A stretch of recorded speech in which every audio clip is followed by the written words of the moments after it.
Bonjour, nous sommes le mercredi 8 novembre et je vous propose la situation des cultures de cette semaine. En ce qui concerne les colzas, ils vont de 7 feuilles à plus de 10 feuilles. Enfin, cette année, ils sont vraiment très bien développés. En ce qui concerne les ravageurs du colza, il faut surveiller les larves d'altise. À l'heure actuelle, les observations augmentent, mais pour l'instant, on n'est pas encore sur du gros risque.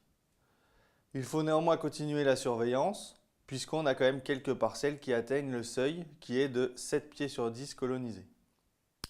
Cependant, cette année, comme je le disais, on a des gros colzas, donc du coup le risque de dégâts est plus limité. En ce qui concerne le charançon du bourgeon terminal, le refroidissement des températures entraîne la fin des vols. Donc là, on est à la fin de la période de risque. Pour les désherbages, la baisse des températures est maintenant favorable à l'utilisation du kerb, donc on peut l'utiliser. Le mieux, c'est de l'utiliser avant une période humide afin d'augmenter sa rapidité d'action.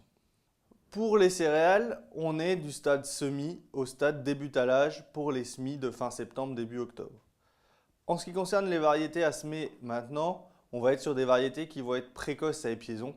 Donc là, on va utiliser principalement filon, cellule ou encore rubisco.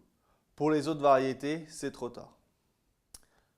Avec la baisse des températures, les observations de pucerons diminuent cette semaine.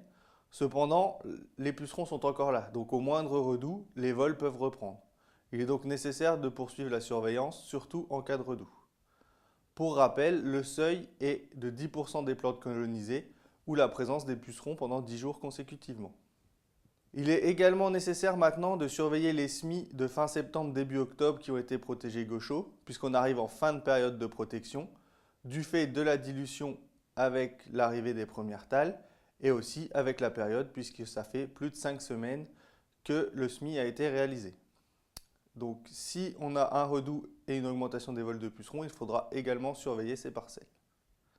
Le risque limace est également en diminution cette semaine avec le rafraîchissement des températures. En effet, les limaces sont actives à peu près à partir de 10 degrés. On observe toujours quelques dégâts sur des blés précédents colza ou dans des sols moteux.